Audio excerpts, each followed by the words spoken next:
I assume session is recording. Session is recording, yes. Cool. What do I you guys remember remember? we escaped the mansion through the dream world. Yes, That's the indeed. last thing we did. Did we defeat the centipede? I don't remember. Yes, if I remember correctly, the last moments. I thought that Um, we escaped. you guys did escape, Oh but do you yeah, they were remember doing the how? kaiju battle, and we escaped like last second. Yep. So the And kaiju battle's still happening. correct me if I'm wrong, but the last bit was Bubsy being the last one through. And as the portal's closing, it closing on the head of the giant scorpion. The scorpion Oh, centipede. I don't remember that part, but that's cool. I'm done with it. I am hoping that that is how it ends because that's what I remember. Okay. Well, worst case scenario, we can check the VOD from, what, Yep. 6 weeks ago? Nonetheless, what is important to remember is that you guys have quite a couple of people with you.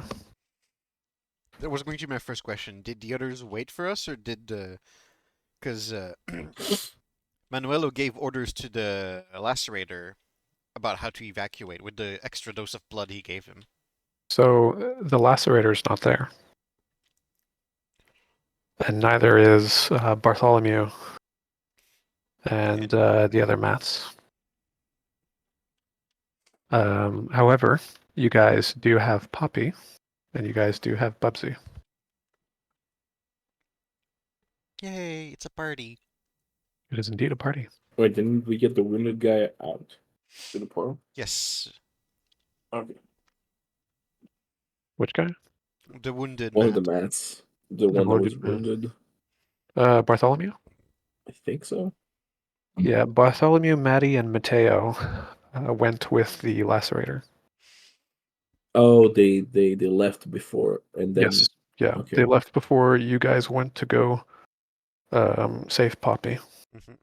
Right. So they're not with the with us right huge away. We did kaiju battle. we Okay. did a suicide mission to rescue Poppy's painting. Yes. Yes, I remember that. So now we're in the dream world, but So like physically in there. Hmm. you guys are now physically in the dream world. How's that gonna work? Question. Answer. Who was carrying Poppy? Wasn't it me and I think, yeah, it Alan? was you. Yeah, I think there was two of us carrying the painting. Excellent. Um, so we'll take it off from from Bubsy just coming through and the portal closing behind, with the centipede's head being chopped off and writhing on the ground for a moment before it lays rather still. Bubsy, looking at it for a while, decides to step on it a couple of times for good measure, making an odd little squeaking noise with every step. Uh, it was who was carrying Poppy's? Me and I think Alan. yeah. Okay. The two of you find yourselves no longer carrying a painting, and Poppy quite clearly says to both, would you mind putting me down? Oh, wait. Are you... Oh. As you suddenly realize that one of you is carrying her by the shoulders and the other by the legs. Oh, yeah, I'm gonna, Yeah, place her I'll down. gently put it down. Yeah, yeah. She does a little motion of brushing off, and then prances over to Bubsy's side. And you see her make uh, a series of stretching and stretches and this happy look on her face. It has been so very long since I've been able to do this. So, we're not communicating with the weird thing where you're giving us memories of the past based on our present conversation, right? This is actually happening right now. Is that player to DM? No, it's a character to Poppy. No, no, everything's happening right now, Okay, so I'm as it always has. sure. Okay. I want to try something. Sure. I want to tell myself that I wake up. Okay. You tell yourself you wake up. Are you saying this out loud, or are you saying this inside with your inside The voice? same way that I would wake up when I'm in the dream world normally. Like Okay. just repeat the same mental process. She looks at you curiously, and she says, "Why are you blinking like that?" It's a bit of a complicated story.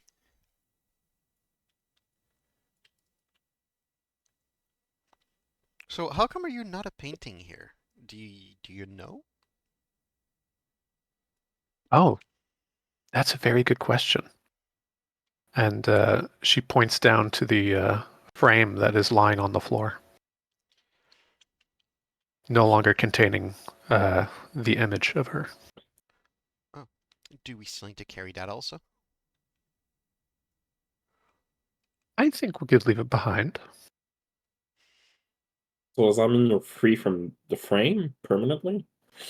Well, unless I decide to return to it, yes. Well, that's kind of cool. That is very convenient, and welcome aboard. But it does, and you see her get this little expression on her face that means, well, it does mean that I'm confined to this space as she gestures around all around you guys. And it is at this moment that you guys very much become a little more aware of all the trees that are all around you. And then realizing they're not trees. They never were. They just are the shape of trees. What are they? You're not quite sure. As far as every single time you go and look at it, it seems to contort into the shape of a tree with bark of some sort. This weird kind of almost as if whenever you try to truly look at it, it just defaults back to being a tree. They're Okay, Schrodinger's trees. I want to I want to look at them, but from my peripheral, like barely look at them. You know what I Okay. mean? Yeah. Just from my peripheral, not looking at them directly. It's the vague shape of a tree. Still the video. Okay. Shima says he caresses one. Sorry? He's not at his computer, but he brought What? us with him while he's taking a shit. He's writing in Discord right now. Oh. Oh. I love it. That's great. He says he caresses one. I caressed one. It feels kind of like bark. It's got similar-ish texture to it, but there feels almost like there's something not quite right.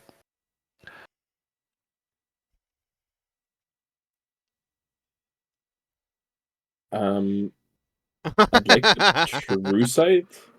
So you guys witness Manuelo take out one of his ritual knives, and he begins to scrape at it. And the stuff that falls from it would be perfectly described as some sort of bark. Behind the bark, more bark, But no bite. no bite. No lumber. And yes, Alan, Yeah, I want the true sight. you wish to true sight? Yes. As you true sight, you see not all that much different. Everything seems to be basically the same, just kind of constantly shifting. You do notice that as you do this, it's almost as if there's more of it. As if what you're looking at suddenly becomes more real.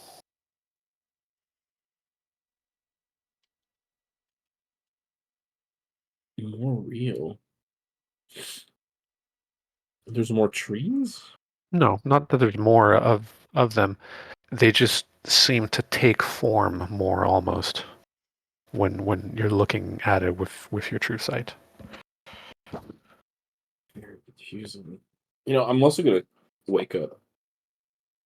As you attempt to wake up and you blink and make a point of like opening your eyes as you would, as if you were asleep, nothing happens.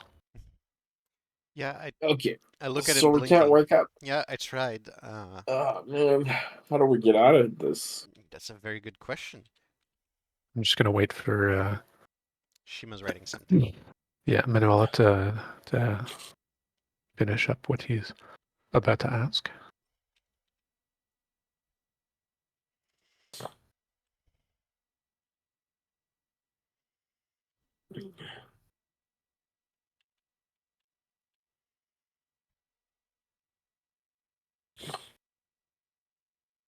I did not open my character page. If I have enough, I will use blood to make another portal to the outskirts where their hideout is.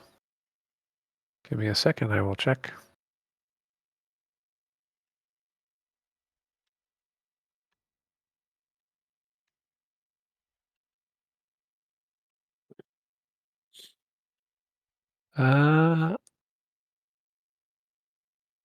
I'm sorry to say, my good man, but you are most definitely out.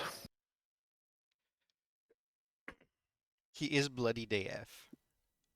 Yes, I can't that is imagine. the case. It's when it's now that out of the um, intense adrenaline rush as everything starts to calm down quite a bit, that you guys start to realize just how much of a toll the past few days have taken.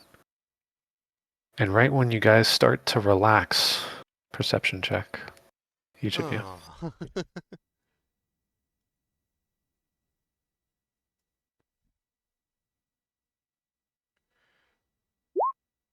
Oh damn.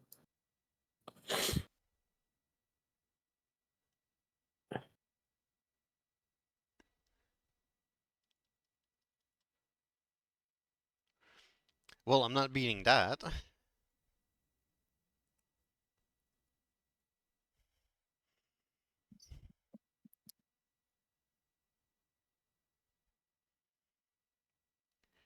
Should we have the GM roll the perception for Shima since he's not? Oh, Oh no, he rolled in here. Yeah, you can roll 13. He used the okay, every buff. excellent. Sorry. Okay, excellent. Hilariously enough, the only two people who are passing, because I had decided to pick a non-standard number, is Manuelo and Alan. Alan, you are the first to hear what begins to sound like 100 moths in flight. Moths. And as you turn around, you notice two creatures that have managed to get rather close to you. One seems to be a diminutive, small sort of being looking like it's made of wood, of twigs. It looks like this strange kind of amalgamation of hair, grass, and insect wings. And the majority of its body seems to be made of a similar material to a lot of the trees. Sort of this nondescript bark. And right next to it is very clearly a walker. The Excuse me? one of the zombies that you guys have seen in the past. Oh, This one seems to be rather slow. Is missing its arms and also missing its eyes. what? And the two of them are approaching the walker more overtly, walking towards you guys one step at a time, and the diminutive being sort of darting from between the little leaves. And once it realizes that the both of you have spotted it not having realized that Alan had seen it a little while before, it's at that moment that it stops, and so does the walker, and it stretches out one hand towards the walker and touches it. And then the walker speaks.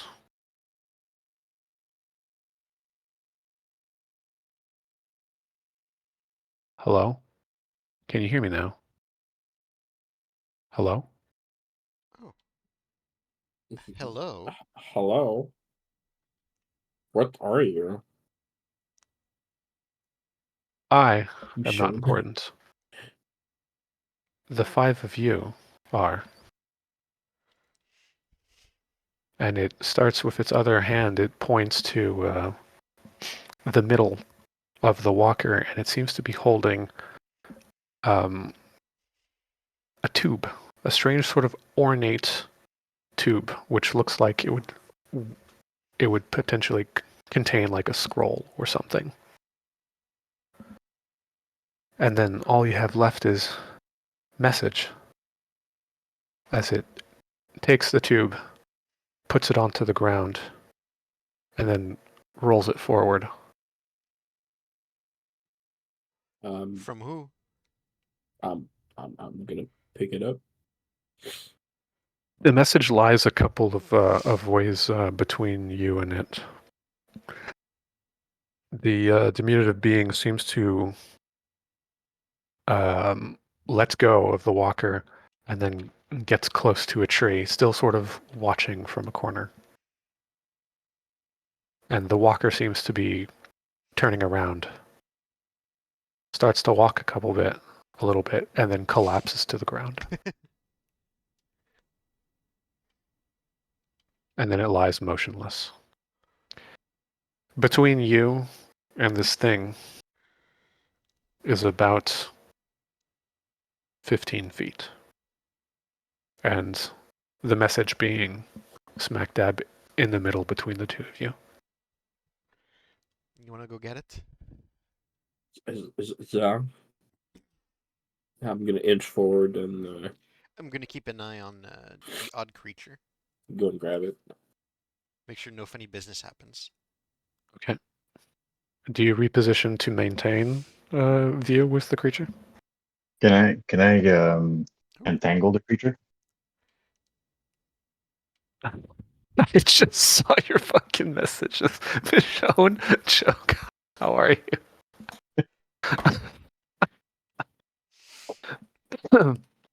You would like to entangle it? Yes. Yep. Yes, you can. One sec. Le thème aussi.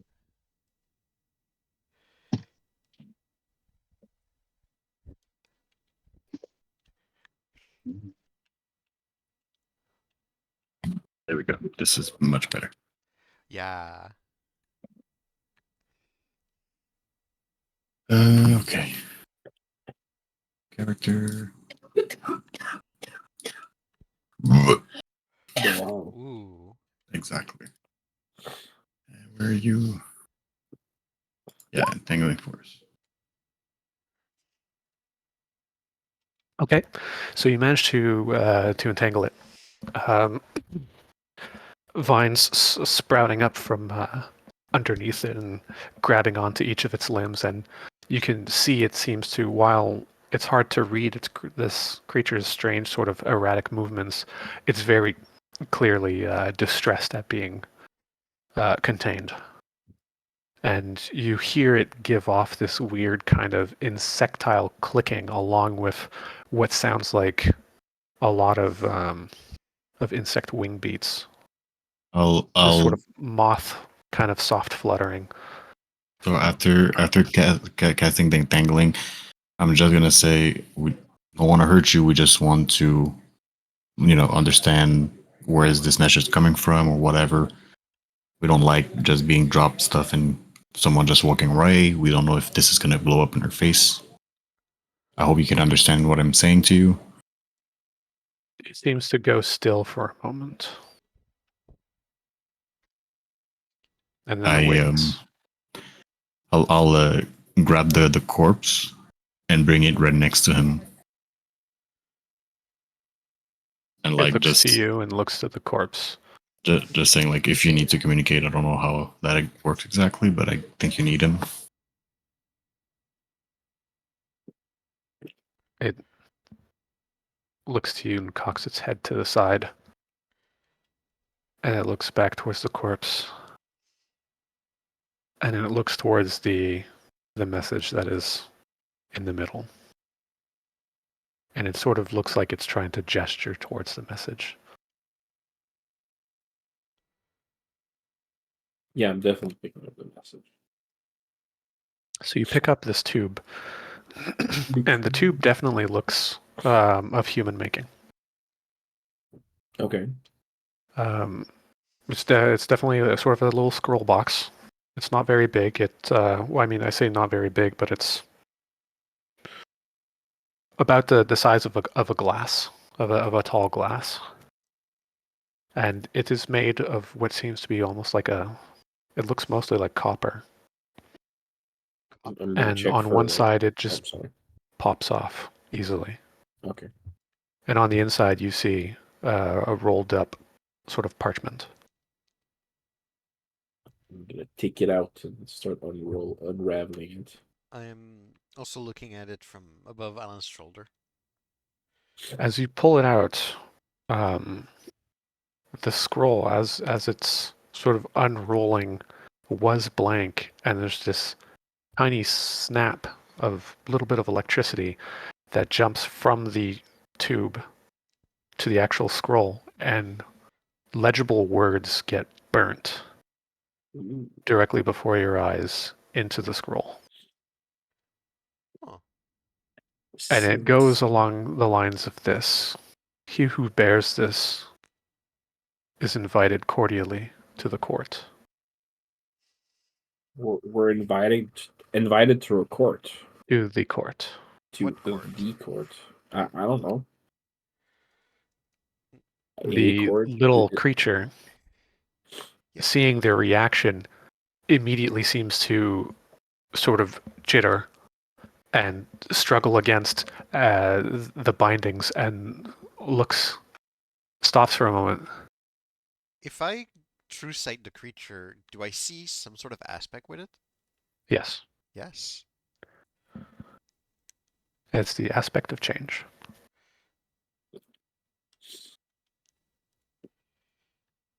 I'm gonna ask the little creature, like, to which court are we being invited to? Can you escort us there? Creature pauses for a moment, seems to sort of hunker down, and it digs its arms into the ground, which immediately just kind of take root. And then the arms kind of just fall off as it turns into this sort of fuzz ball with wings that just kind of stretch out of nowhere. And you realize at this point that the limbs that were entangled are left behind, and this thing just kind of floats above you forward. A small kind of strange root drifting down towards the corpse. And once it makes contact, the corpse gasps one last time in life and says, "I will take you there." All right. Cool. We can't wake up, so Yeah, we're not dreaming My- in here. might as well until we find a way to get out. Is there any way we can like recover? Or is this you're asking the creature? Well, I'm asking the party. You want to take a sleep in the dream realm? I don't know if I want to sleep, but I don't know how we're gonna. I've already used like all my healing. The next one is the 10 hours. Yeah, mine is the 10 minutes. I Mine think. is 10 minutes also. I mean, I wouldn't mind waiting 10 minutes if you guys want to heal.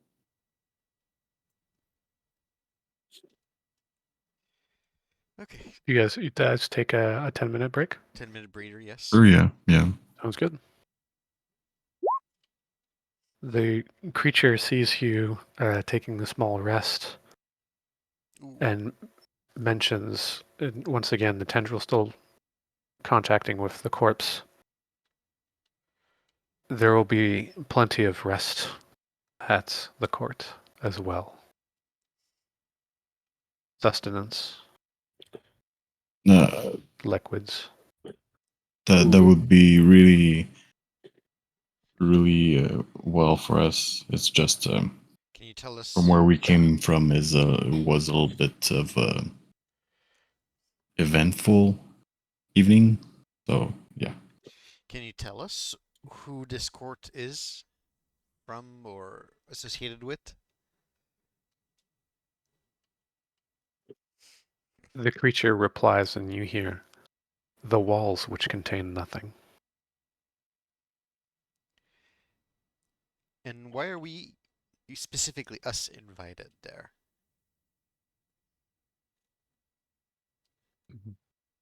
Only messenger.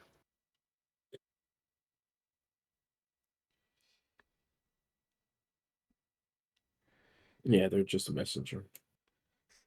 Valid. All right, we could go. Yep. The thing starts to bob around. Still, you notice its strange kind of fur seems to change from hair to like an insectile like antenna, just like thousands of it, just kind of having this sort of shifting kind of pattern to an invisible wind. Sometimes you get the slightest glimpse of what seems to be feather, and it just keeps changing between all of this. As this thing goes forward and drifts off in a direction, it pauses to make sure at each small step to make sure that you guys are following.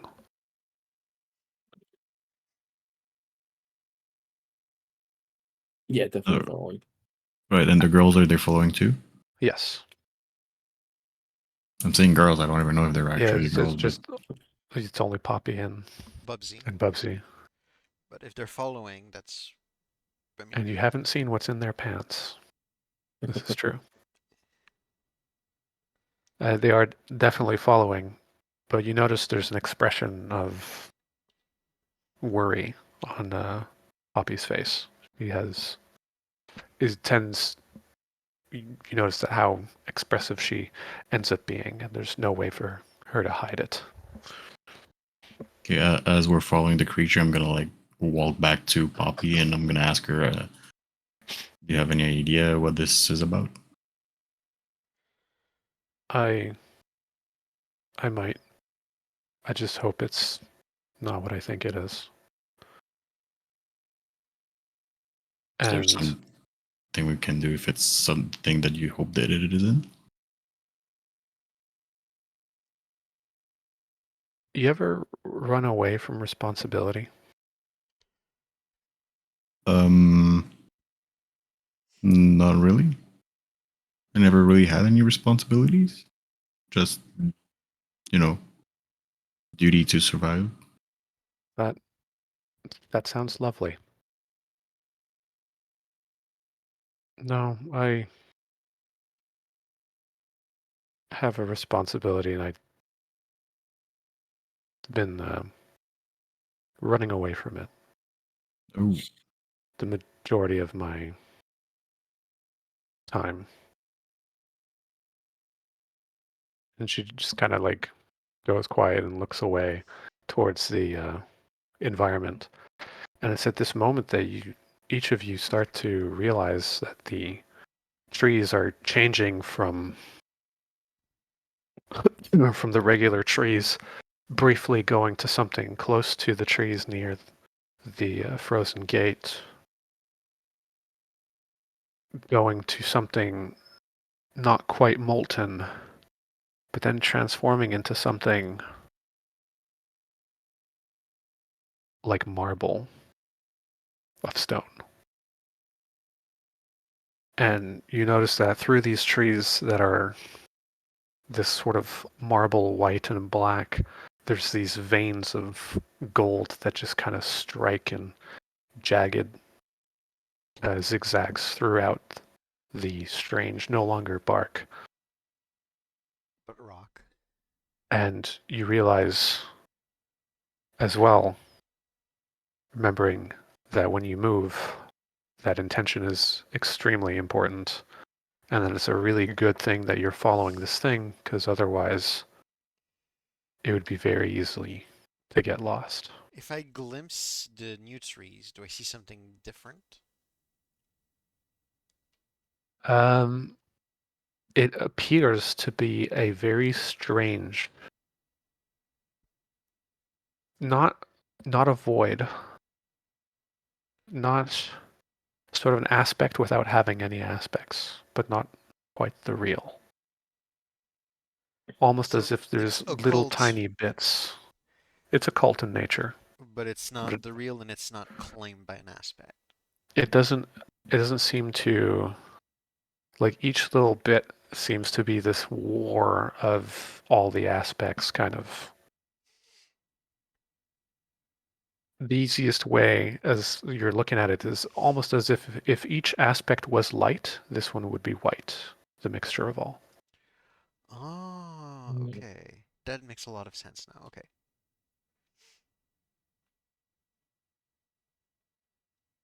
You guys end up coming up to what appears to be a gate. Or at least that's what it looks like. And then the thing stops. It lands, slowly shifts back to its original form, and then looks from you to the gate, and then back again. If I I'll bow a little bit to the creature, like to thank him, and I'll try to open the doors. I was going to try to open the door too, so team effort. You guys push upon the door, and as the doors open, you realize just how large they are. Sort of just the right size for you, but also feeling impossibly large. It's this weird kind of trippy feeling where you'll look up at the edge and it feels like it's so very far away, and yet you can still reach the top. And as you push, this sort of strange grinding sound. And then you guys see the inside. More of this intricate marble.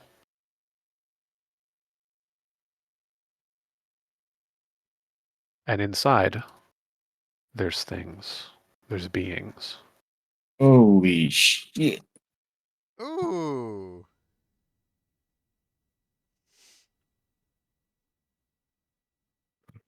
That's a Everyone's lacerator. invited. Yeah, there's some deep ones. Some deep ones. It appears to be a big mixture of. Oh, thank you. Just double check that everyone has control over their token. I don't have control over mine. You want me to drag mine? No, I do not have Yep. control over mine. How do I give you guys control over yours when I drag your guys over? I can just drag mine inside. Or if you would please, just at the entrance. Uh-huh. Let's see if I remember how to do this. No? Should be just drag and drop, no? I'm trying, but it's so laggy. No, it's not just Oh. drag and drop. Oh, there Oh, it no, is. I have a character. Okay. And I have control over him. Okay. So you guys first notice the three walkers off to your right. They appear to be just slumped. Most of them just looking in your direction, more so looking at the open gate than anything else. And then you notice another one of the small things, just like the one that had guided you. And you notice it spying upon two deep ones who appear to be in conversation, very hushed tones. A lacerator standing guard with its imposing figure. Also, do we not have music? Oh, very good point. I didn't. I didn't realize it wasn't playing. I'll be going towards the lacerator by still looking around. Cool. You Everything notice a wisp, which you've seen before, summoned by your good friend Eric. And in the corner, there appears to be a very strange being. One that seems to be 3 separate things, just kind of dangling around. And then the moment you get close enough, it seems to shift and twist until you see your own reflection.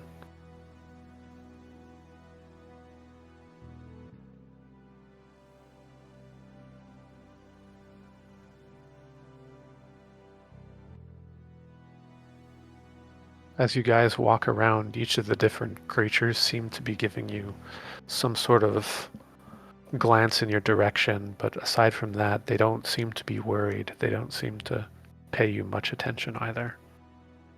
The deep ones just kind of keeping an eye, but continuing their conversation the entire way through, neither of any of you hearing what they have to say.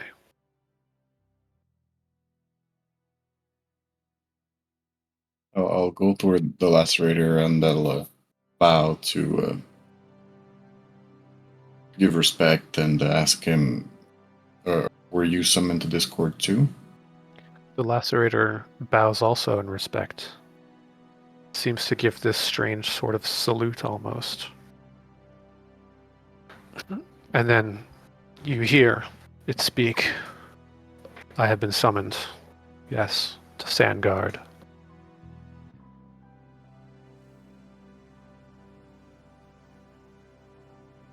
Okay. Do you know why we've been called for this court here? I do not, but I believe the butler should help you out with this. Thank you very much. I'll bow again and step away. The creature over there, by the way, does it take Manuelo's form or does it take our individual form as we get closer? It seems to shift between the 3 of you. Oh, that's odd. And if I glimpse it, do I see something? Yes, you seem to see this mixture of aspects. It seems to be giving off mostly change, but a little bit of the light and the dark. Oh.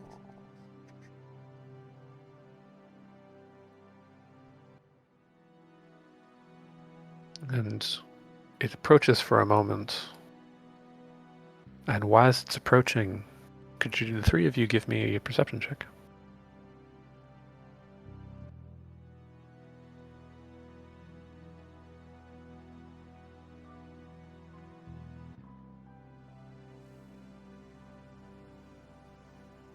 Neither of you notice anything aside from the being walking up to you, standing towards the center, and shifting between all 3 of you almost simultaneously. And as it speaks, it seems to take on sort of an approximation of what it thinks your voice would be. Not quite right, except for Manuela's, who it seems to have gotten spot on. And it speaks and says, you 3 should find the butler.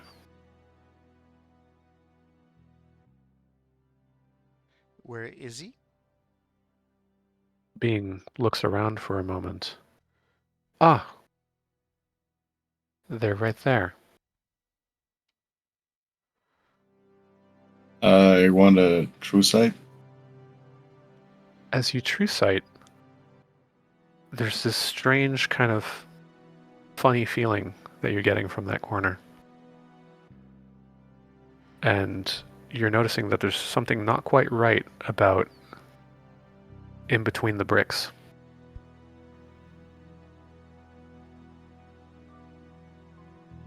Hmm. An aspect of the Honk Mother. Ah. You sound so disappointed. Sorry, I just noticed that when I'm using my arrows, it's also moving the thing in the corner, the les onglets. Yeah, I'll go to it, and I'll be like, as you go, I'll be saying, isn't it that 4 clowns don't exist? you're quite right with that. As a clown kind of pops out from between the cracks and crawling out, and see him take off his shoe, and he taps on it, and large rocks are just falling out of it. Oh, fuck, I had some dust in my shoe. Puts it back on. Hey, hi, I'm the butler. I'm fast as fuck. Oh, you were at the dimension. Ah, yes, I was. I changed job, though. Shit was whack. Yeah, crazy. Also, do we have I've- Bubsy and Poppy with us? You notice that they haven't quite followed. Oh. That worries me a bit. So we were called here by you? No. No, I wasn't called by, but, you were called by the court. What is this court? Well, it's the court. The only one that truly matters.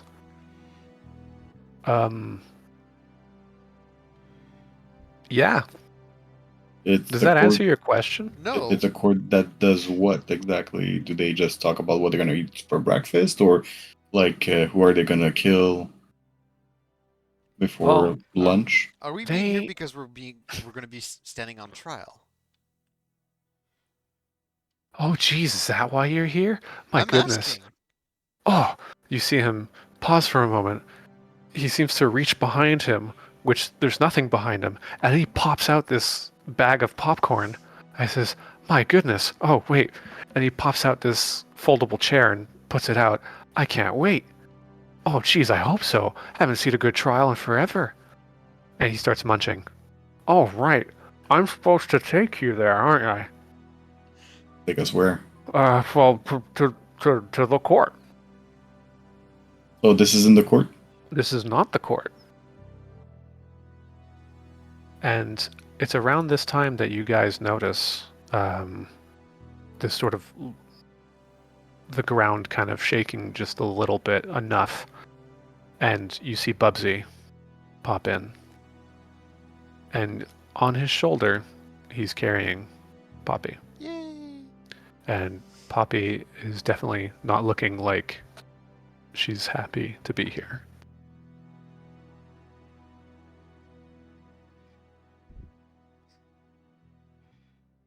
Oh.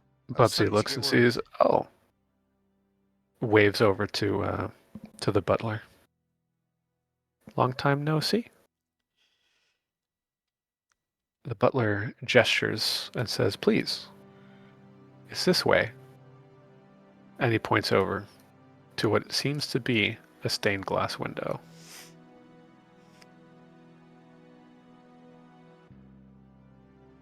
If I approach, Bubsy, yeah? Are you aiming to go first? I was going to see if I can like touch the stained glass window, see what it does. The stained glass window appears to ripple before you. We're going full Mario 64 here. Absolutely. Yeah. And it seems to give entire way. It feels kind of like this enveloping heavy liquid around your hand as you do so. The ripples going through. You realize you can absolutely pass through. Okay, I retract my arm from it, a little confused by this, because that's not something that Eric should be aware of. You got the butler who's there. Ha, you were tickling my balls. And when that happens, I just go behind Eric and I just push him in through, Gah! And and I pushed. follow suit. You guys go into an area which I cannot portray with a proper map, but that's okay. You guys move into what appears to be this vast hall where everything seems to suddenly kind of crystallize and take shape as you're walking by. Outside of that, there's mostly void. But the parts that are there, that show up as you walk, sort of constructing themselves out of out of nothing are mostly, again, more of that white marble with the gold, gold sort of seams. I'll keep walking forward I'm keeping with pace Manuela. full-on confidence. As you do so, you try your best ignoring that the floor you're walking on appears to be almost like this solid kind of glass. And beneath it is that same similar shimmering of void blood. And perception check for the three of you.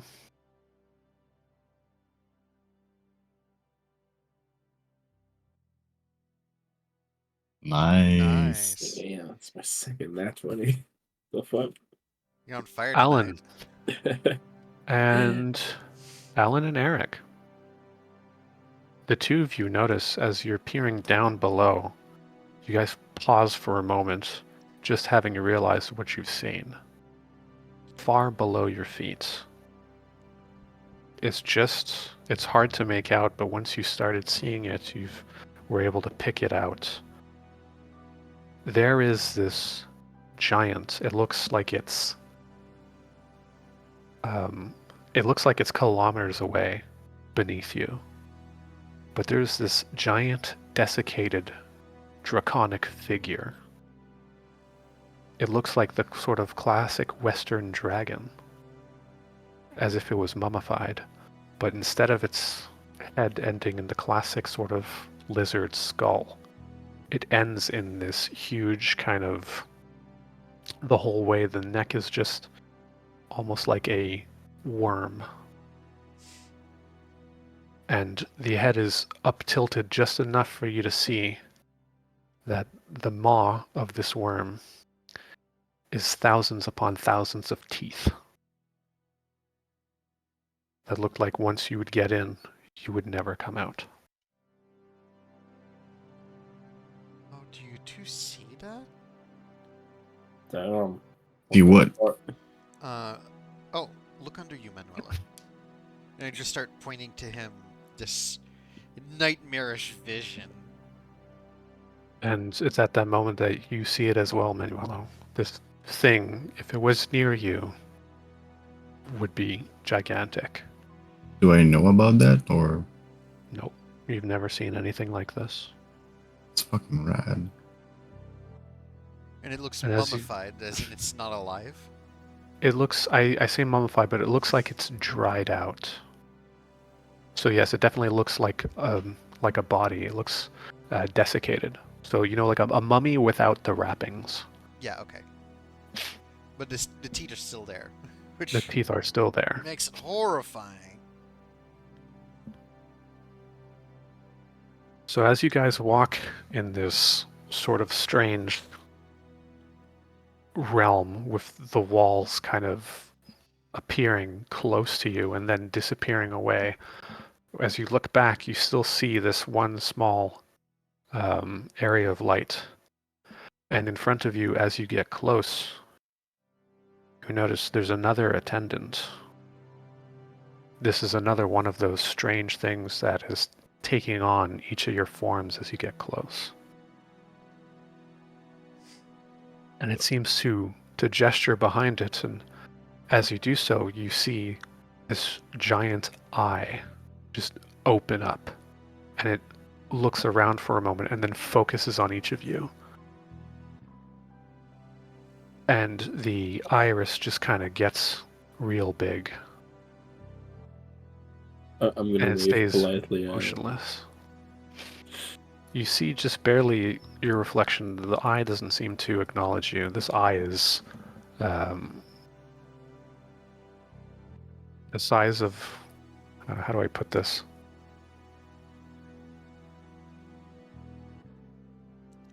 Take like two cars, two vans, and put them one on top of the other, kind of thing. Okay, so This thing is eye. massive. This is a giant eye. Like you could, it is much larger than you. That's an eye alone. And I'll it walk seems towards to- the creature, the three-part creature. I'll keep some distance, being cautious. The creature taking each just sort of morphing between the three of you says, "Do you have the invitation?" I look at Alan. Yeah, I turn around and like look at Yeah. Alan. Yeah, I'm gonna pull out the tube with the roll. The It rolled up extends its parchment. hand, or I should say, each of your hands in one is extended forward, as if waiting for you to pass it on. I'm gonna place it right in their palm. It seems to place it in a bag at the floor, and then pulls out a ritual knife. Manuelo, you recognize it. It's a knife of wounds, just like yours. And it turns to the eye and it stabs right in the iris. What the The fuck? eye seems to shake for a moment, and you guys feel the ground beneath you shake briefly. And it then starts to carve out a door in the eye's flesh.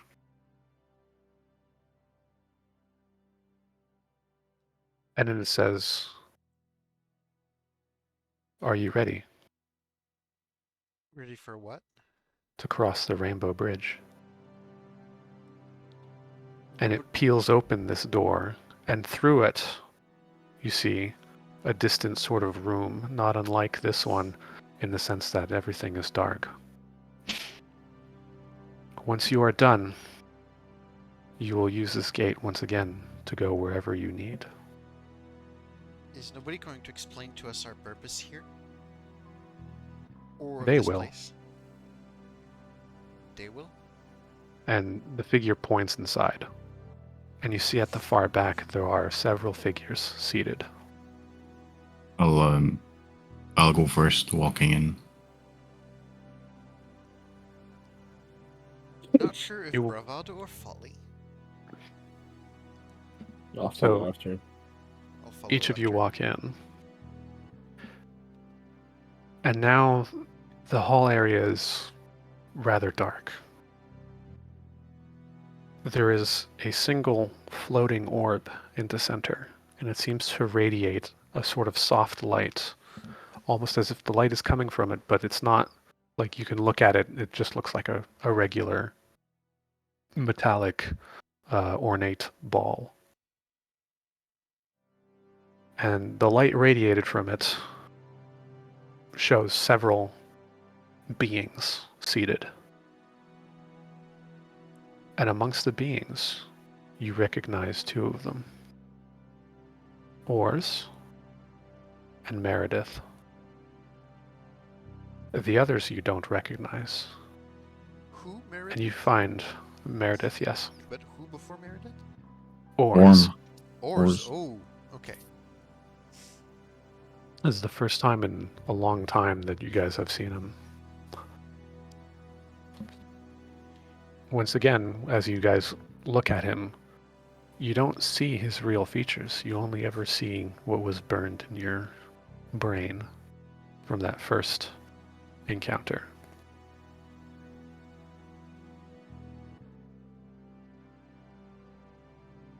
Ors beckons to each of you and says, "Please, come in. We've been waiting." As I'm coming closer in the middle, I would like to glimpse to like see the aspects of the other people. I don't know. It's probably just As the you entire do rainbow. so, before you even manage to think about it, Ors mentions, "I wouldn't do any glimpsing or true sighting. Everyone here is a name." Oh damn.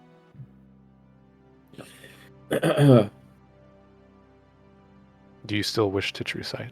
No, I said I never wanted to choose that. I said glimpse, but yeah. do you you still want to crazy? glimpse? No, I won't.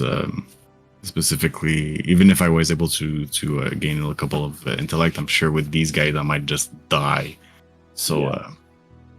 I'll just like lower my head like in acceptance, and I'll just get closer to, I guess, where they want us to be. I guess in the middle of the court or whatever. As you get forward, you notice that there are a set of seats. 5 of them. Each of them slightly different for each of you. A Each triangle for corresponding Bubsy. to just the right height. And for Bubsy, there appears to be a chair the size of a child's. He's And fucking it is massive. at that moment that you realize that Bubsy and Poppy are there. Poppy no longer on Bubsy's shoulder. And while Poppy is already very pale on her own, she somehow looks even more pale. I'll come close, just put my hand on her shoulder like we're here, and I'll sit on my chair.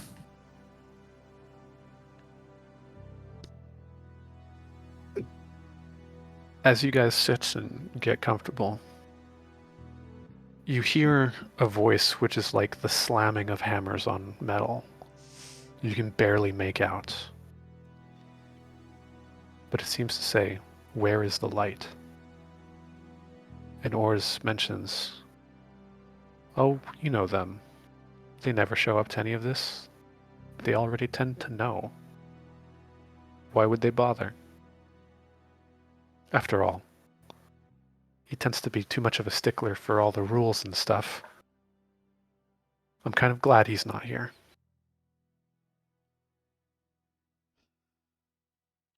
And another voice, this one, very much the flapping of wings and just sort of insectile chittering, and you realize that it's coming from almost what looks like someone who almost looks human.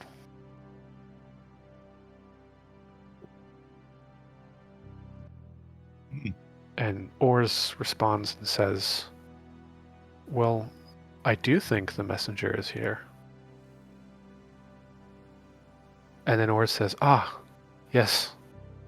Give me just one moment." As he gets down, walks towards the orb, and places a hand on it. It should be better. And it's at this moment that you start to actually be able to understand all these strange noises. And they're now being sort of directly translated into your brains. And the being of clearly Moth speaks up once again. "I do not see the representative of the real. They said they would be here." The representative of the real? What? And then Ors pauses and says, "They are here." And then glances at you, Alan. When that happens, I look at Alan Yeah, I also look at Alan. with my skirt in hand. What? With Are my you skirt. scared? The skirt? What is that? The silver knife of the real. Yeah. Oh. I love it. Well, this must be some kind of misunderstanding. I'm not the representative of the real. No, I don't think there's a misunderstanding in the slightest. After all, it is in you, isn't it?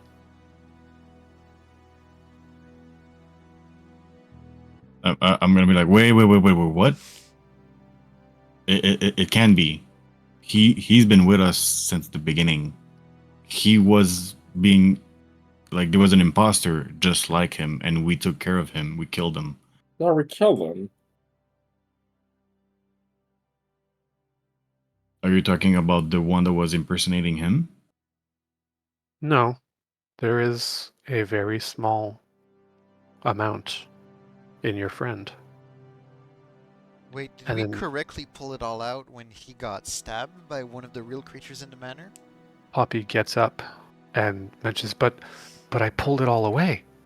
There shouldn't be any trace." And she glances over to Alan. And then Meredith says, "You know, Poppy, if you weren't running away from your responsibilities, maybe you would have been able to tell, or maybe able to do it a bit better." And then Poppy stays quiet for a while. And Orr says, "All right, well," and turns to Alan and says, "Are you the representative of the real?" I am. You realize you said that, but it doesn't quite feel right. So you'll be speaking on behalf of the real? I will. What? Fuck. Well, I guess that settles it. Everyone is here. First, let's hear what your friends have to say. Who's the closest to him right now? Me or Eric? You're each on either side.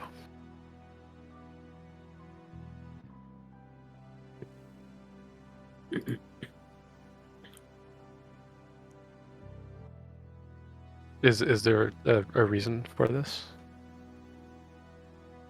No, I'm just thinking about just understand that Manuel is visibly uncomfortable with this, and Yes. like he's like facing Alan with the spear in his hand, like getting ready, like to jump, like he's feeling betrayed right now.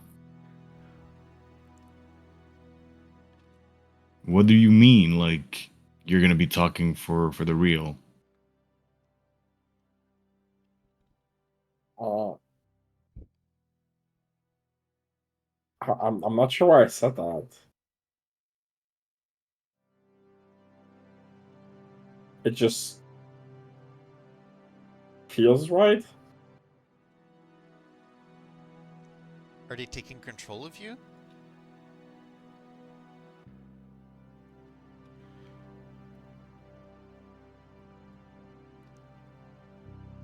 I I I think part of him survived inside of me. It's not okay. I don't know how to explain it.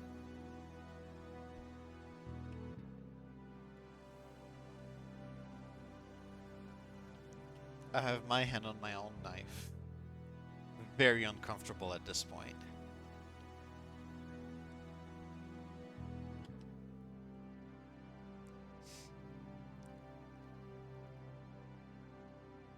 So I turn around. I'm like, okay, so what is this court about? Well, why are we here? Well, and this is Meredith who speaks. The court's here to address two things. The first is the issue of the real and how it affects the balance of everything. And a lot of the others are concurring, all except for one, who seems to be this strange kind of being who speaks up, clearly having a bit of the aspect of the honk mother, and says, "Balance? Are you kidding me? There's never been balance. It's always been an unfair fight between everybody. Not to mention, Light none of it doesn't even come to even pay attention to all of this. It's a farce." I love how his name is Lucky.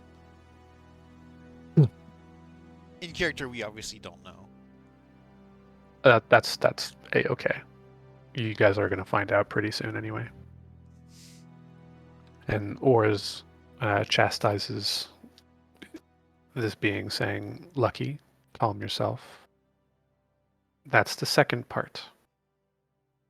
And then Ors turns to Poppy and says, "The second part is that it's about time you did your responsibility, daughter of the Honk Mother." Ooh. And as you guys hear this, you notice this flush in Poppy's cheeks, and she looks pissed. And right as she's about to even speak up, Lucky does this sort of strange kind of twist with one of his arms, and there's this metal band that just appears kind of across Poppy's mouth. It says, no stealing anybody's voices here, young lady."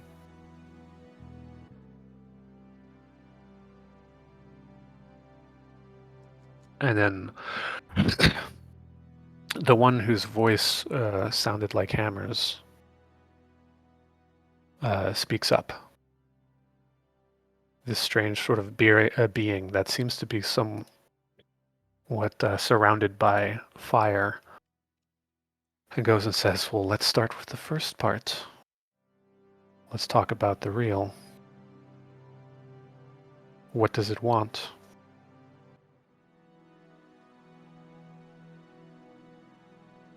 It's curious about our world. That we've. Is we it? want to be. The representative speaks. I turn to him. I'm just like, oh. What do you mean want to be?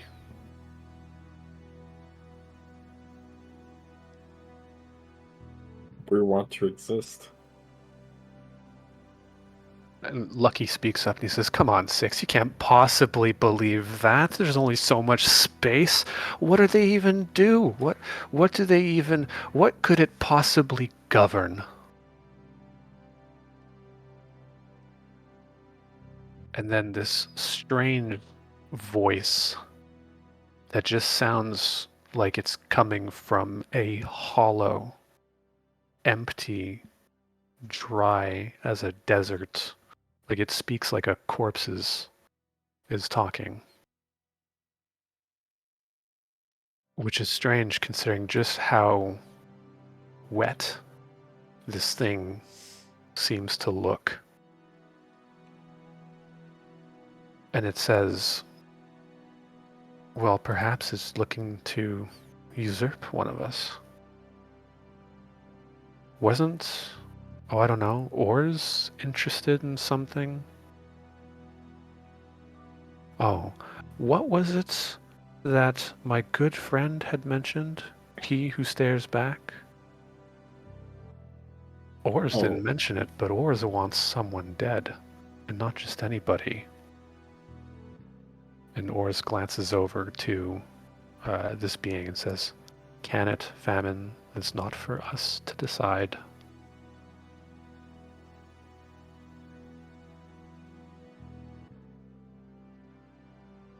And then Famine turns to you and says, "Well, what would the real bring? What would it do? Would it just simply, would it govern?"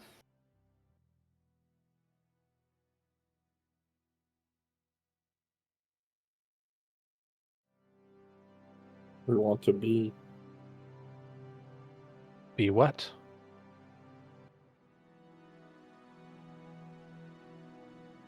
Can I try to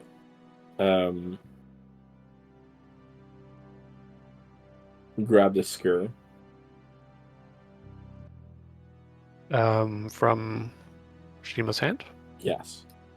Shima, you have the skur in your hand, I assume? Yeah. I'm holding it like ready to pounce at him. Sure, go for it. So like if he's coming for it, I'm gonna stab him. Not to kill him, but I am going to stab him. Cool. Alan, feel free. If you do wish to grab it from him, make anything that would be considered a attack roll. Actually, if I see him resisting, which I assume he will, Yeah. I'm just gonna headbutt the sword with my head. You're gonna. I'm sorry. What? You're gonna I'm gonna headbutt the I'm skirt? going to impale my head on the sword. Okay. If Go if ahead. that's something I can do. Yeah, absolutely. Give me an attack roll. What the fuck is And, happening? Okay. Well, Manuelo. like I said, Wait. I don't want to kill him. So if I see like Oh, I want to his- kill me. like if his head is going close to the knife, like I'm gonna drop the knife, or like I'm just gonna like turn it away so that it doesn't like puncture him or anything. Okay. So I don't know. Well, If he drops it, I'm gonna grab it and stab myself in the head. okay, look, what is it that you're trying to do right now? Because we're like, oh, do this, do that, do that. What are you doing? I'm trying to grab at the base of the sword and aim my head towards it. Okay, one thing is it's not a sword; it's a knife. The knife. Dagger, base Sorry, case scenario. the dagger. So you're trying to what? With both hands, I'm gonna grab the base of the knife. I'm gonna try to grab the base of the knife Okay. and headbutt it as hard as I can, Okay. like straight on the blade. Okay. Okay. So well, I'm going to try just like keeping away from the knife. How do we roll this? So it's going to be an attack roll from your side because you're doing something offensive to try and do something that he very clearly doesn't want. And in the meantime, give just me roll a D20. speed defense to avoid the grab. So an attack roll is going to be. Do you have any bonuses to unarmed? Yes, I do. I have unarmed attack. Which that gives you. It doesn't give you any advantage, right? It just gives you the change in damage. Yeah. I got claws. Which looks like this. Okay, I yeah, forgot I'm I trying. put an animation on it. Yo, be that's great. putting some effort. So I just roll my claws. Yep. Roll your claws.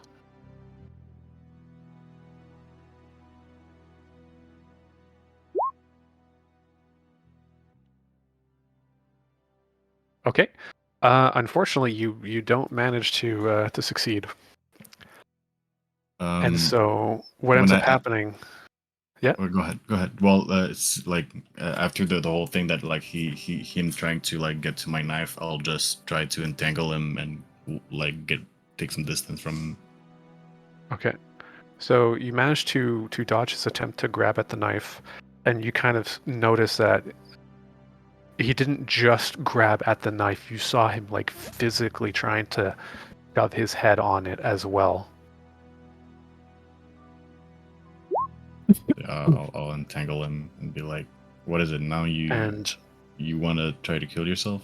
you go and you start to use your entangling force, and you realize that it seems to like, as you notice, the tendrils coming out to encircle his limbs and hold him down, they kind of just fail. And instead, you see Alan strapped to the chair with metal bindings, and the giggling of Lucky sitting down. He says, "Oh, wow, this is a new one."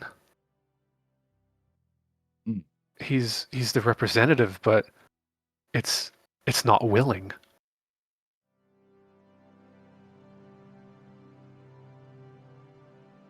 And then another being speaks up and says, "You, Deep One, hybrid, do you wish to no longer have this in you. We can fix that. And it just seems to be this this strange sort of this strange kind of voice that seems to sound like multiple people all at the same time. And it's coming from another strange being that seems to be holding some form of weapon at its side.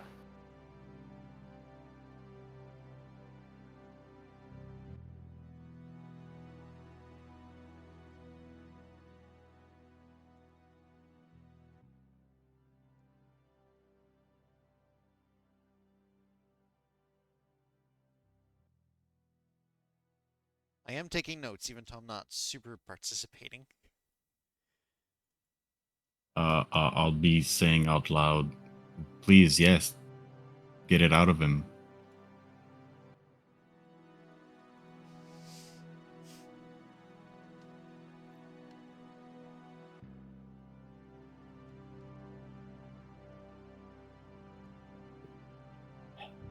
It must be stopped.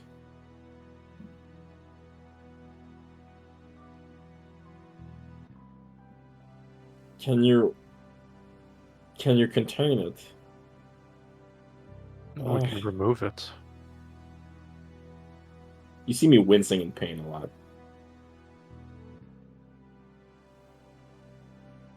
Also, I'm struggling against my binds. You notice that it is quite difficult. It does appear to be actual metal. Do I see like something crawling under his skin or something? Nope, he looks... Are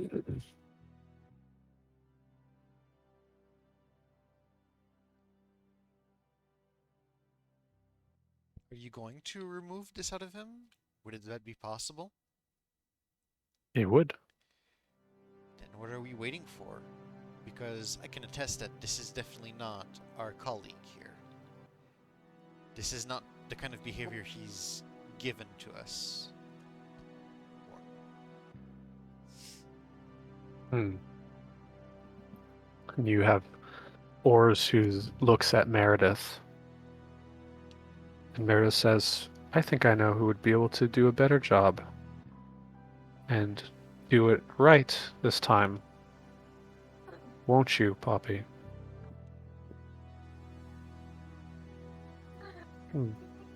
Poppy looks around, noticing that she no longer has the touching at her face, no longer the binding.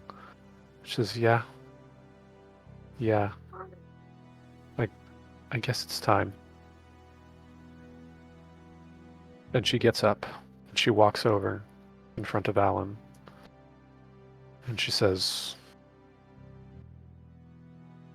I'm gonna need you to work with me. And she pulls out a book.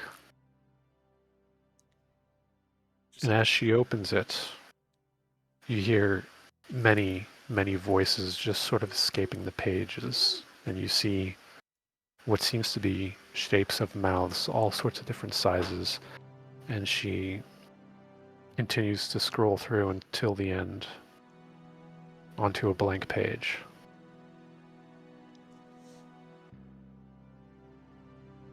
And she says, Alan, can you hear me? Yes. You want it out? I do. No. Wait, no! No! You don't want it out? No. Wait, No, he wants it out. He that wants it wasn't out. you, was it? I don't want it out. It's me. Don't. The Alan we know wanted it out immediately, if you remember, Poppy. Yes, I remember. This won't hurt. And she looks at you and she's very clearly lying. You see it on her face that she is having a hard time. And Meredith says, "Fucking finally." And as Poppy stands in front, you notice parts of her start to sort of shift. And she starts to she loses the form that she has. And it seems to go from the pale whites and blacks seem to fade into her dress. But this slew of colors. And Alan, this vision goes straight to your brain. You see Poppy's face. And you hear her speak the words. You're not sure what she spoke. She spoke words, but they were silent. Not a single sound. And the voice that you had inside feels sucked out. And that is what you see for a very split second. Honk The daughter. honk daughter. And each time you look at her now, you've got this glimpse. You can just barely still make it out behind her features. And you notice that there's something very different about Poppy now. And you notice that the page she had just put this mouth on was the last page. She closes the book, chains it, puts it at her side. She looks up at Meredith, and she looks to Lucky and she says, "It's done. Move over, big brother. It's my turn." And Lucky gets up and he does this whole little thing, sort of jazz hands as she steps up, and she takes his place. And Lucky leaves. Big brother.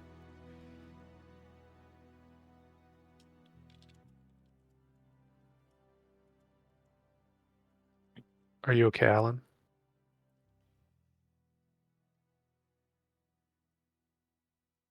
Am I? Do I still hear it? You don't hear anything.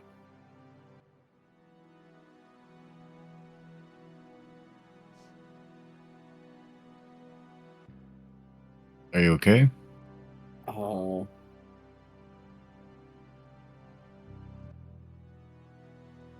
I slap him behind his head. Are you okay? I think so. I think so. Hold on. I'm just getting a bearings. What is your name? Alan. Where are you? I don't know what the fuck this place is. Good answer. Who am I?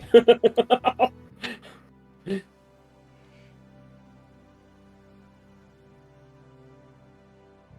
you know who we are?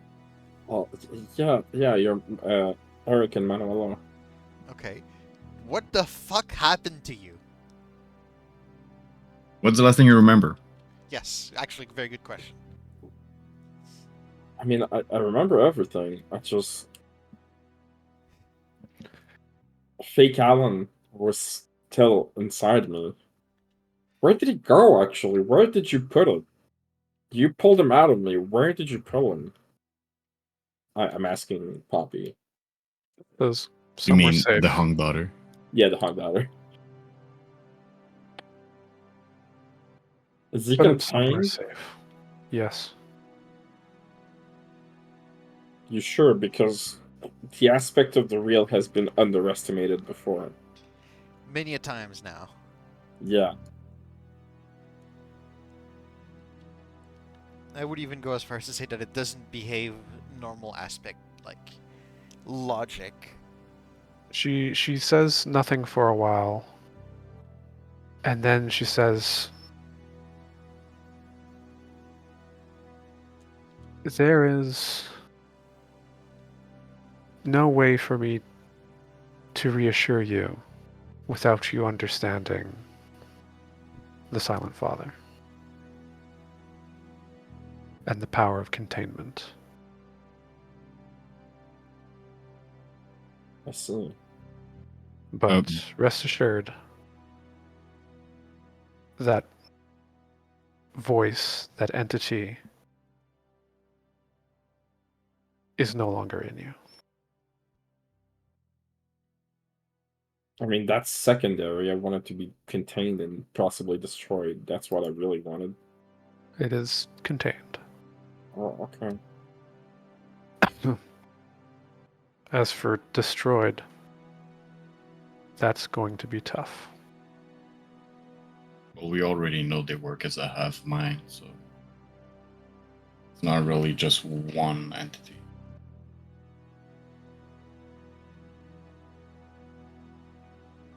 Yeah, but somehow I have a feeling this one was more important to the hive mind. I think you're right. I think the real lost something unique that it's not going to gain.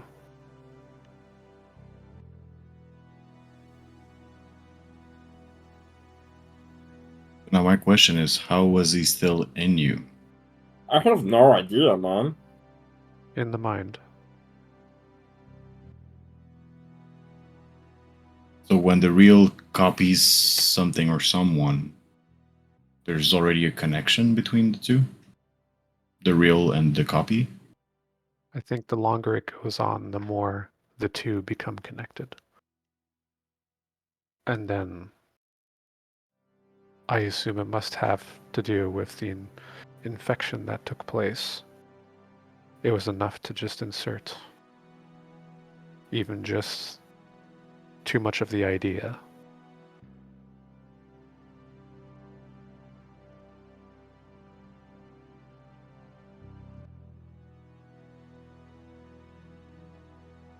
I think it's time.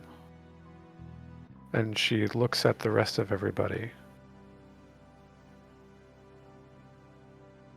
And the rest of the court seems to stay silent. You notice the orb go dim for just a small amount with Oars raising a hand. And then there seems to be a discourse between all of them. This mixture of sounds assaulting each of your minds. Incomprehensible. The only ones, even Oars and Poppies, aren't making sense anymore. Meredith staying completely silent through all of it. And Meredith sitting at the same level as they are? It's at this moment that you notice Meredith get up and go to join you guys. And she sits where Poppy was.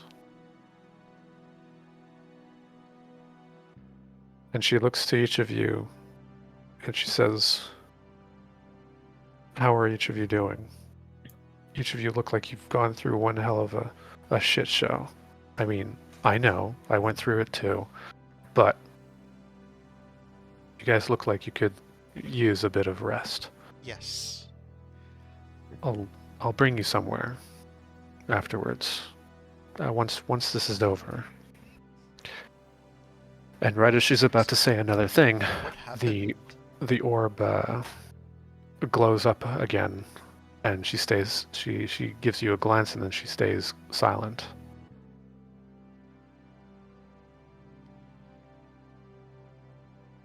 Out of all of them, Ors is the one to speak up.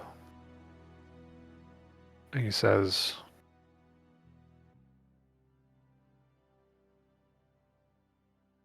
"Envy will be assigned to enlighten you guys, the three of you. Wait, what? You will know a little more than what you should. As a result, each of you are going to be considered something more than a regular practitioner. Very few get to a place like this. Meredith nods. Same. I bow in respect. I simply nod. Envy gets up. Envy being the strange woman. Fly woman. Yeah. And she says, "Come. Now's the time." I And get she up. leads. And as she starts, Meredith says they would benefit from rest first. Could you allow me to at least help them? Envy nods and then walks. And as she's walking away, the sound of, once again, the sound of moths. And Meredith replies with, "Yes, yes, I know where to find you."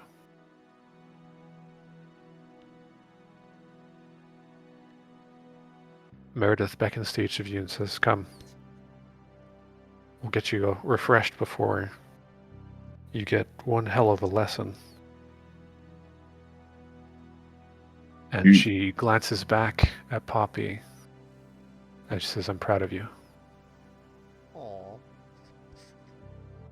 And then she starts to lead the way out. Okay, I'll follow her. I'll is Poppy looking at us? Yes. I look at her, I smile, I bow, and I'm gonna say, hope to see you soon. I turn to Bubsy and I'm like, you did a good job, and I pat the hand, whatever that I can reach. As that moment that when you turn towards Bubsy, you notice that all that's there is the child's seat. Oh. And underneath it, a small hand sort of comes out, growing larger and larger till his regular hand, and shakes your hand vigorously, and then disappears underneath the child's seat. I love the clowns. They're so colorful. You notice, though, as you had mentioned that to Poppy, Poppy starts to speak. All you hear is a cacophony of horns, squeaks. She pauses for a moment, nods to you, and you notice upon her face appears to be a comically large tattoo, almost, on her skin of a tear. And she seems to have this solemn look.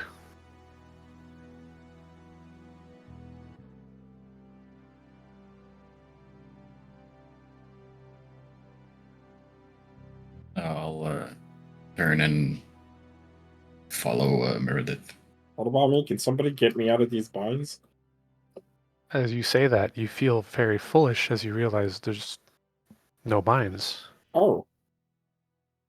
Okay. The binds were in your mind all this time. Alright, I'm gonna follow everybody. You follow them out. And Meredith gestures to, as you guys are walking throughout the long corridor.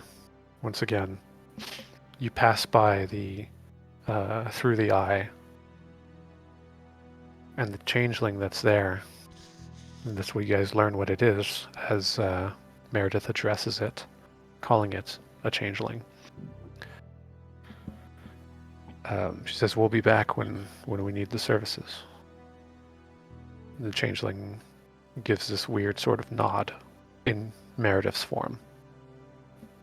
And as she walks away, it just kind of shifts back to the three-part shape that it had. And Meredith leads you down a different way through through the long corridor where you saw the dragon. And she takes a turn, and where it seems there shouldn't be a turn, because it looks like she turns towards a wall, the wall kind of opens up before her, leading to an entirely separate wing. How do you navigate this kind of structure?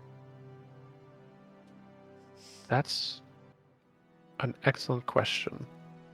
Um, maybe one day I'll teach you. It's not entirely unlike the forest. Fascinating. In fact, you should know, actually. The forest is just outside these walls.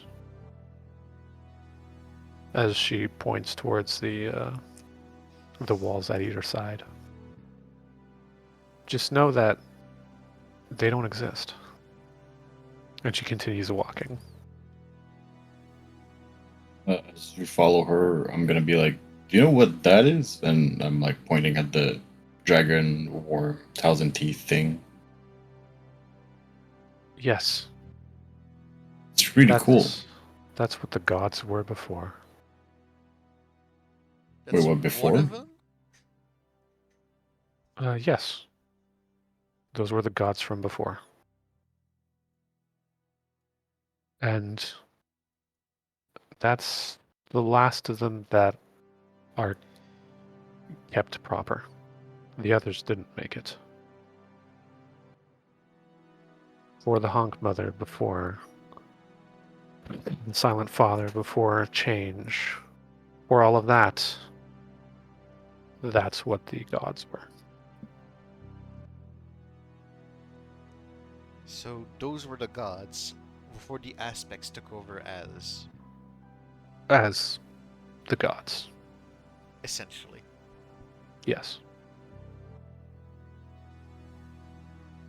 And as you guys are walking, you end up coming up to a long sort of, once again, still more of this hallway, but you see before you a set of tables, each of them with all sorts of different food.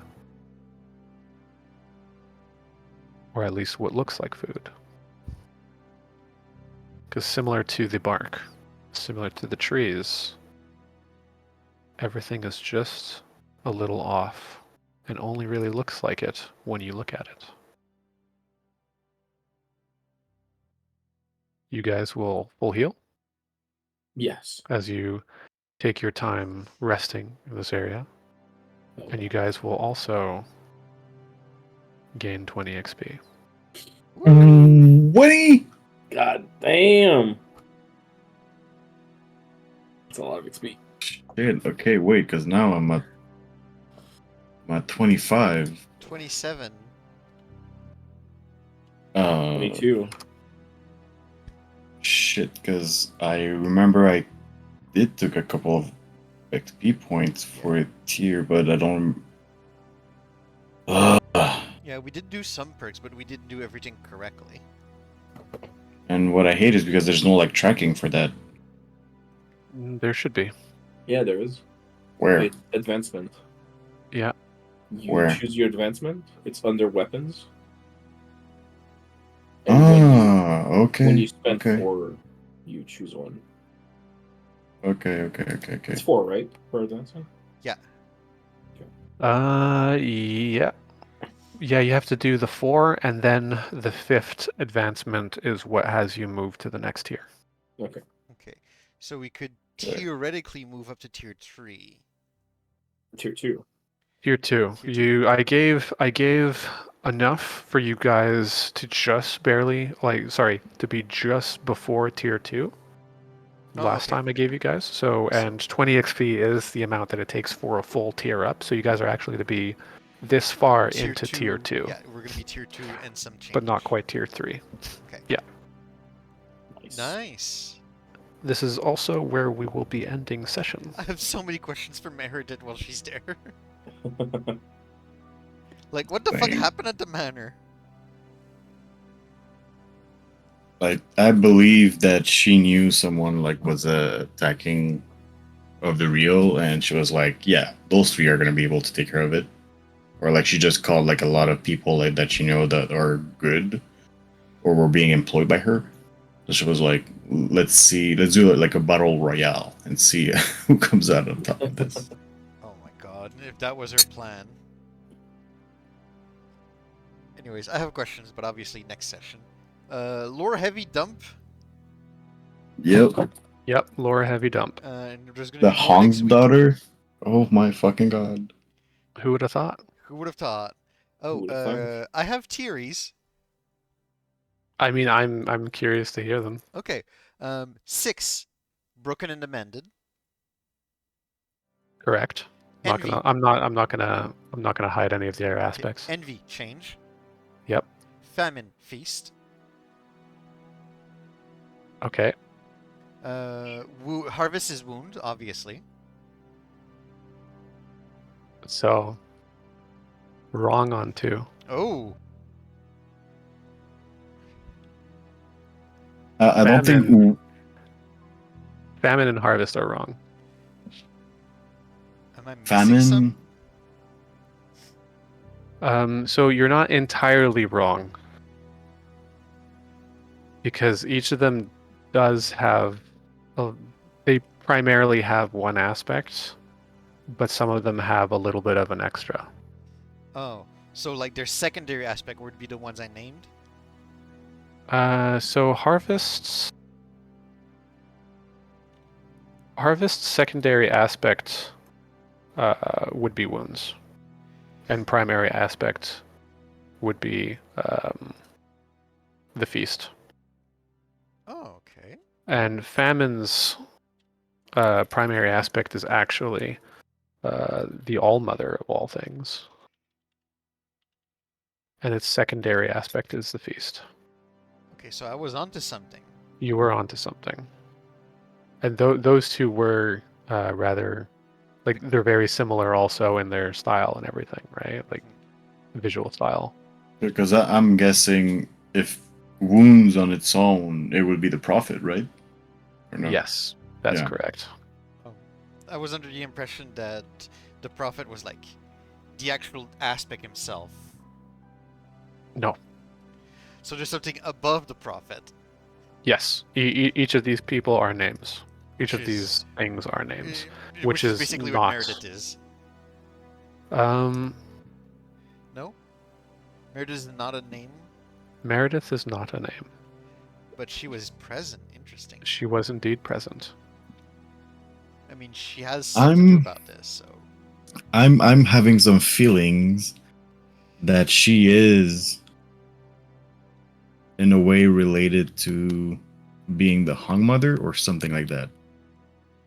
But that's just me. I have a feeling she's just a very high-end, like, cult Yeah, follower like- of the Hunk Mother, but she's not a name. Like the high priestess of the Hong Kong. Yeah, she's the archbishop. Like, Yeah. could it be that she's there because like she's the one who like introduced us into the occult? She's like the one backing us, or like we're like her charge. I guess we can ask her that next week. I'll actually let you ask her that right now Oh. as a bonus. Thank you, oh magnanimous GM. So by all means, ask away. Well, first of all, what are you doing here? Well, once I figured it out, I came here to alert Ors and the others, and one thing led to another. And I'm the reason you guys got invited. We got invited thanks to you. Oh yes, I brought to attention the whole part of the real, and figured out that part of Alan not being Alan. After all, and she turns to Alan, you're not the one who murdered Gerald. Right? No, that was fake Alan. Exactly. We assumed it was, so you knew it was fake Alan all this time. And of course, I just had to weed out who was working with fake Alan. Mathilda. No, Oh. it was well, one of the M's. One It of was them the has- two, the guy and the girl. I forget their name. two of them were at the end of the day. Matilda and Matthew, if I recall.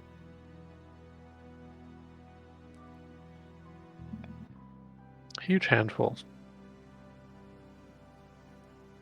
They were delving into rather dangerous things. Absolutely. I'm Oh, you very don't say glad that. that's gone. Sorry. Clearly, there's more propagating. Probably.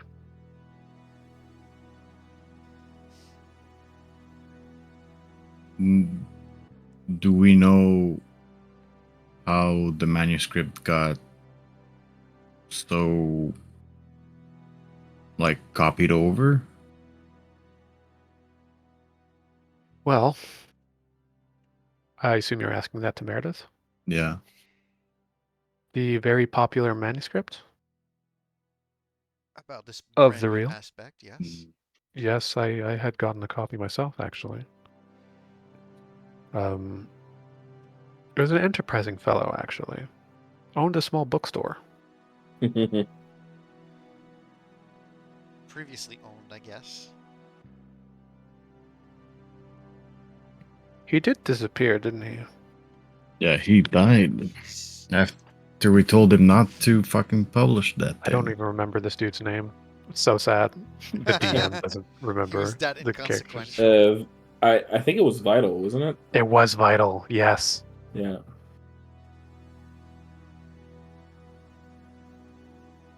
Yeah, Vital had made copies and sent it to all of his contacts, who then also started doing the same. Vital tends to be the type to push a lot of very powerful information to get it spread throughout the contacts of the occult world. Well, turns out that Was. information maybe didn't need to be spread like that. Yep. But how could we have known that, right? Mm-hmm.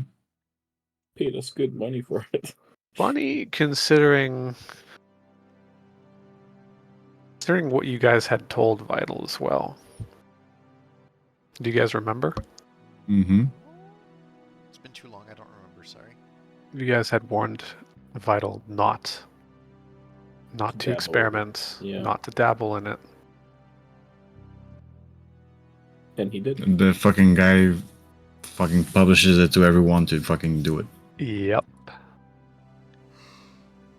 Did the exact opposite of what you guys suggested. Couldn't And help paid the himself. ultimate price. Yep. Well, Oh, well. rip.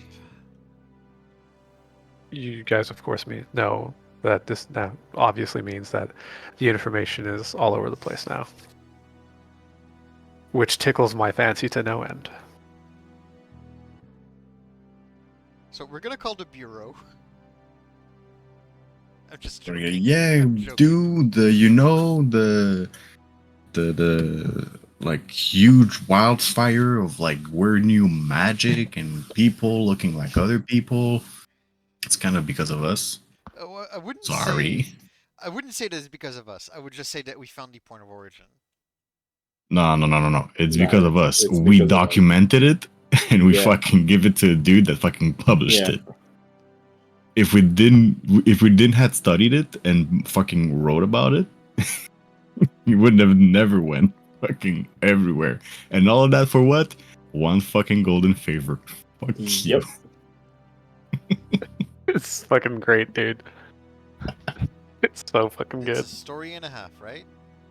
Oh yes. I'm so glad that took. Honestly, I was hoping that you guys would take the bait on that one. So that was part of your story arc plan since the beginning? I had two ways that could go. Either you guys took the bait and sold it and reaped those consequences, or the other part was that you guys continued to delve into the real. And there's On just your own. one thing that's still fucking scratching my balls. Okay. Is fucking Diaz. How the fuck is he able to fucking open like the real portals without knowing or having a fucking artifact? Or it's fucking weird. You is- actually, I've actually briefly hinted to how he's actually able to do such a thing. It's a bit of a stretch though. It's not like white on black, I mean, but this I entire have campaign actually is, hinted to how. Alright. Well, GG boys. GG. GG. I hope you guys enjoyed this session. As Sure always, did. yes. Yeah. Question were the descriptions too much? No. No, they were good. They It was really good? Yeah. Do you guys prefer it that way? I know well, that's one of the changes I wanted to make because I found a lot of the time a lot of my descriptions would fall sort of short and not very, like it's a staircase. It has steps.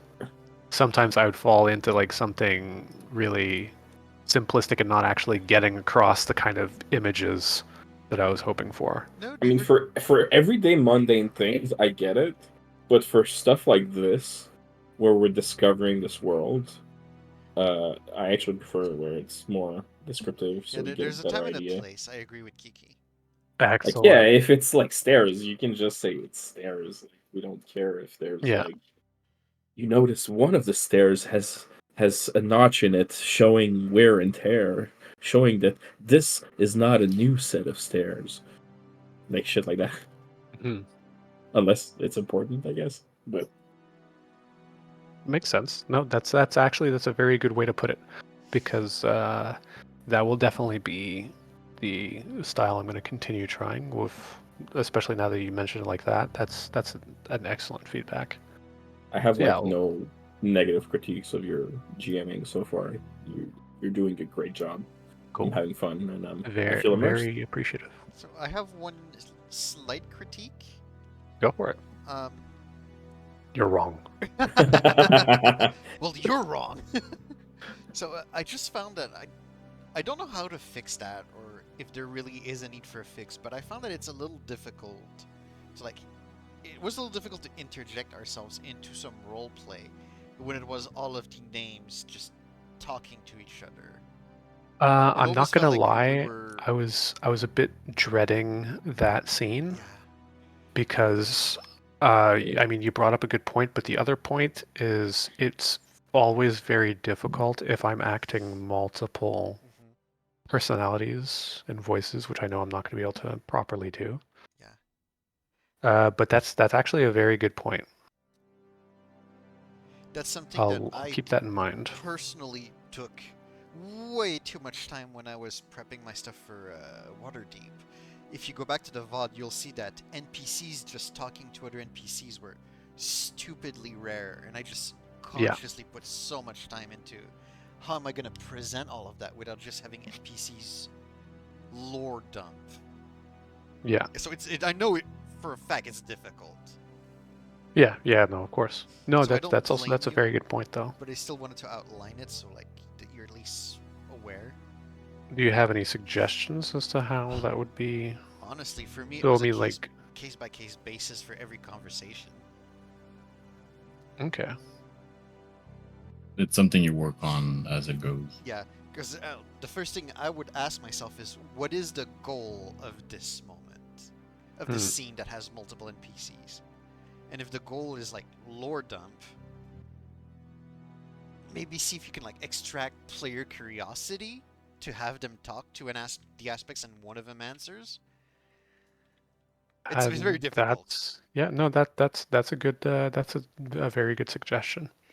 I did find it rather difficult, especially since um the premise is that you guys are in a court and are being slightly interrogated, so to speak. Yeah. So that's No, just the one point that that's a hit good me. yeah, no, that's a good feedback as well. Still quality session, if only because I was like, what the fuck is happening? And then I don't know for how long Kiki has been sitting on that with the like, yes, I will. I was not like, that long. whoa. It was a relatively recent thing. I'm actually a little bit surprised at your choices, Kiki. What? Trying to kill myself? A little bit, yeah. I was like, dude, it's in me. We have a chance to end it. If he's the boss, I'm gonna fucking kill myself and take him along with me. Outstanding. Also, I had patriotism. no way. I had no way to assume that anyone could like take it out of me. Hmm. So I didn't think there was another way. I was like, shit, man, I gotta Deep take down care of this inside, shit. I was going to see if there's a way to look for a cure, but I was like mentally ready to plunge my own dagger into Kiki's head while he was Yeah, doing yeah. that thing with Damn, Manuelo. But y'all I are was holding cold. on. I was like, let's keep that as a last resort. Also, if the real wants to exist, it's got a non-peaceful way of showing it. Yeah. I mean, it probably doesn't know any better. To me, it seems extremely primal in the way it Yeah, communicates. kind of childlike, Like still it's learning. more That's like fair. undeveloped. Mm-hmm. All right, I'm gonna bed. Yeah. Good night, So boys. we'll, Nighty night. good night.